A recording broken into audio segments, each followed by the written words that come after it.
It's day 20, I think, and it's about 10 to 3. It's the first time I've stopped today. It's been so busy at work. Oh my god. Oh, my back is killing. I know I always say that, but it's true. I've done some lovely hair today. Really pleased with the results of everything, so that's all good.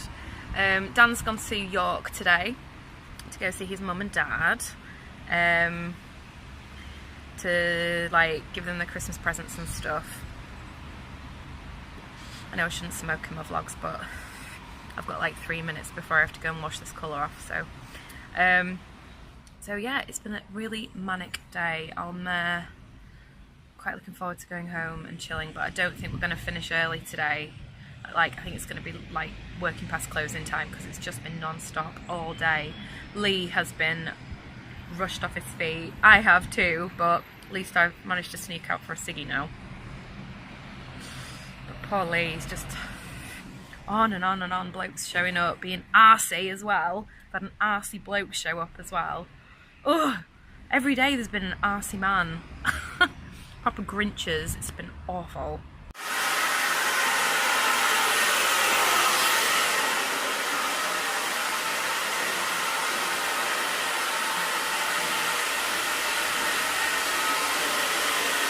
Oh, I'm home.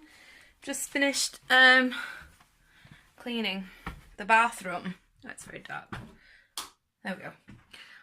It's nice and clean. It stinks of bleach, which means it's lovely and clean. I tidied up this shelf that's usually got loads of crap all over it, so it's just nice and neat again now. Changed all the rugs, and I cleaned all the glass on this shower, and I used newspaper because I remember a really old episode of, is it How Clean Is Your House with Kim and Aggie?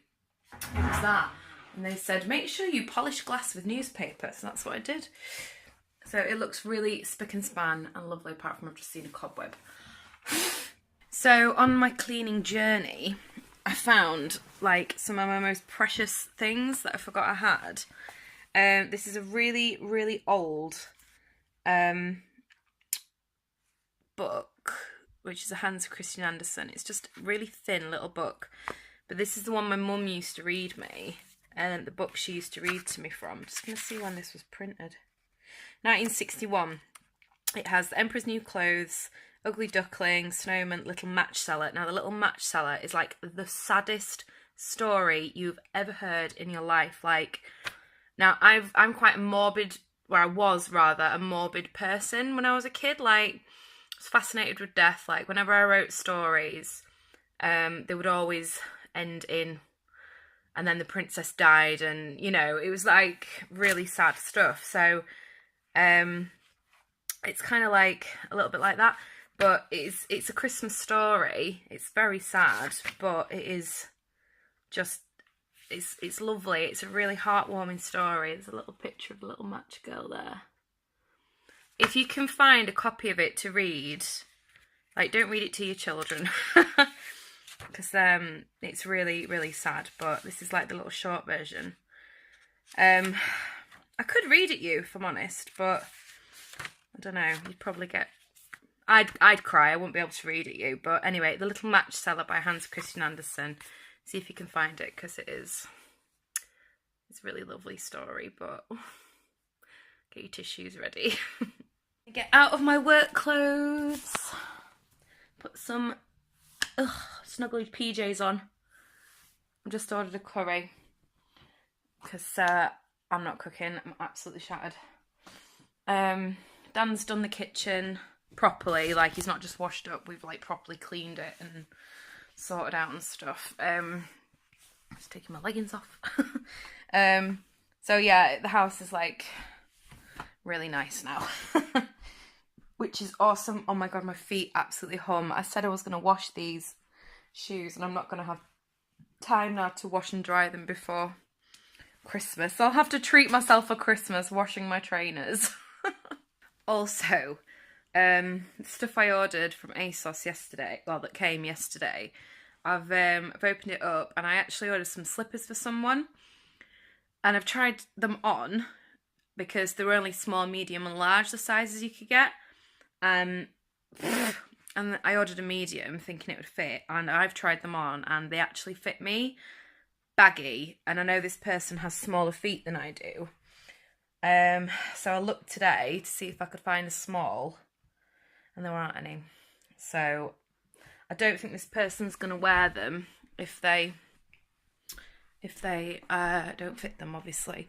So it looks like I'm going to have to keep these slippers for myself because I do love them. Here they are. They look a bit like actual shoes that people wear day to day now, don't they? But they're soft velvet, and then they've got the fluffy, soft, what do you call it, like fleece inside. And then it says, "Dear Santa, where's my unicorn?" A little unicorn with a pot of gold at the end. But they're way too big for the person I've ordered them for, so shame, I'm going to have to keep them for myself. I don't know. Oh, that's nice. Oh, I wasn't going to lie down, but I might do now. Oh, God. I can't believe how tired I am. It was so busy today. Ugh. Okay.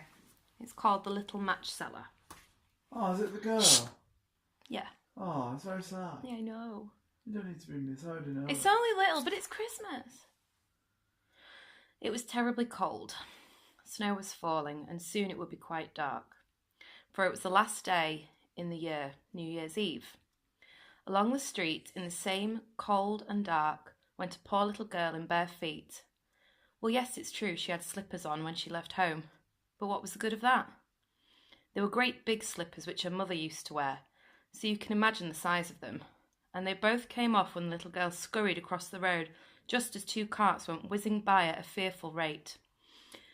One slipper was not to be found, and a boy ran off with the other, saying it would do for a cradle one day when he had children of his own. So there was the little girl, walking along in her bare feet that was simply blue with cold. In an old apron she was carrying a whole lot of matches, and she had one bunch of them in her hand. She hadn't sold anything all day, and no one had given her a single penny.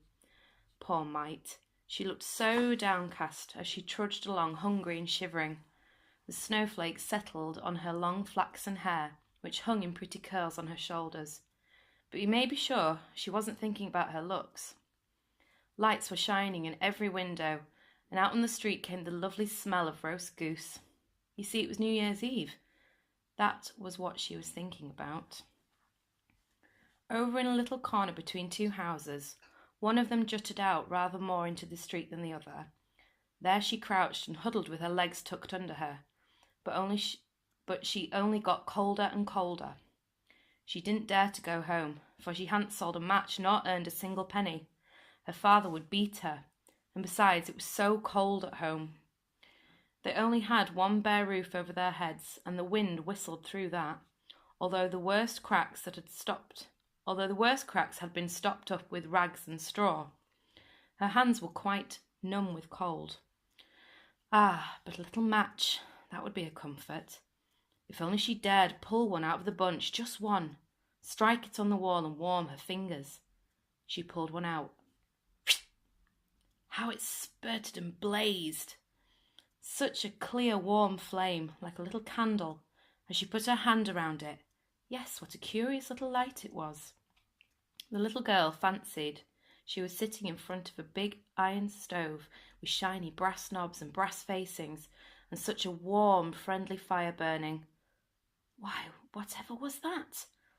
She was just stretching out her toes so to warm them too, when out went the flame and the stove vanished. There she sat, with a little stub of burnt-out match in her hand. She struck another one. It burned up so brightly, and where the gleam... I'm going to get sad. It burned up so brightly. Oh, why is it so horrible? Oh, try again. She struck up another one. It burned up so brightly, and where the gleam fell on the wall, this became transparent like a gauze. She could see right into the room where the table was laid like a glittering white cloth with delicate china, and there, steaming deliciously, was the roast goose, stuffed with prunes and apples. Then what was even finer, The goose jumped off the dish and waddled along the floor with a carving knife and fork in its back. Right up to the poor little girl it came. But then the match went out, and nothing could be seen but the massive cold wall. She lighted another match. Now she was sitting under the loveliest Christmas tree, and it was even bigger and prettier than the one she had seen through the glass door at the rich merchant's at Christmas. Hundreds of candles were burning on the green branches, and gay-coloured prints, like the ones they hang in the shop windows, looked down at her. The little girl reached up both hands.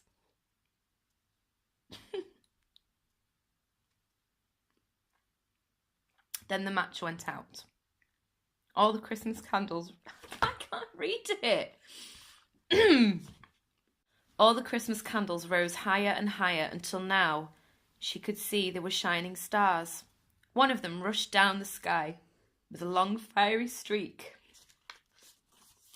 "That's somebody dying," said the little girl. For her dead granny, who was the only one who had ever been kind to her, had told her that a falling star shows that a soul is going up to God.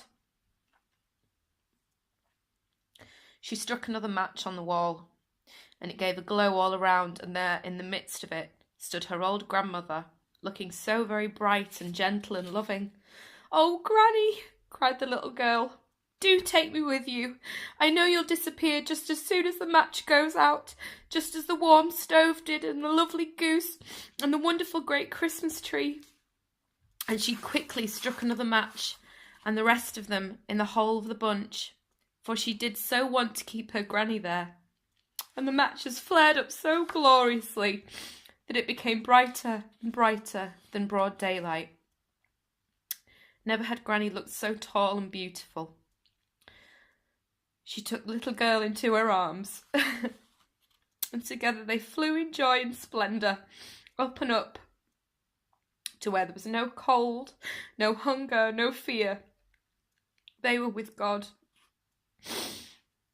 But in the cold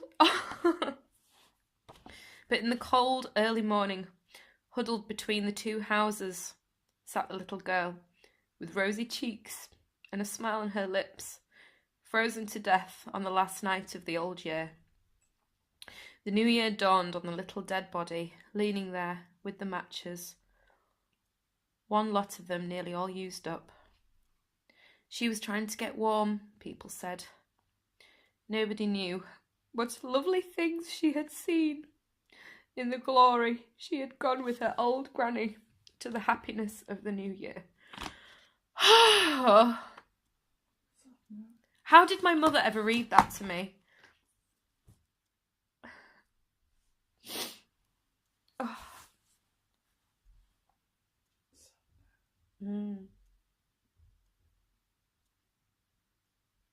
It's like the shortest, saddest story in the world, isn't it?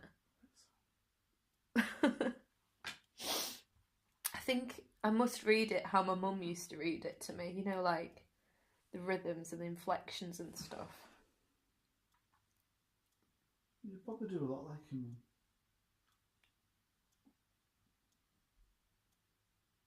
Sometimes I look in the mirror and I think, bloody hell, there she is. Especially here.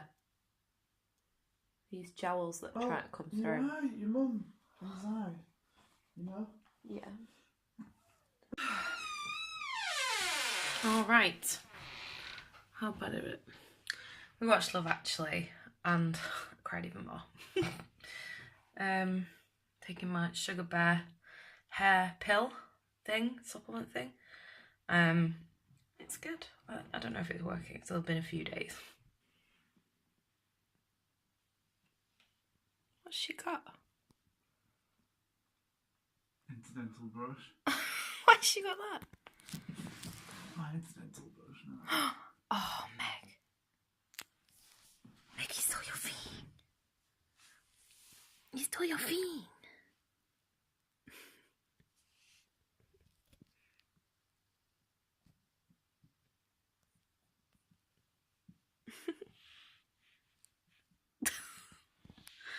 You two are so cute.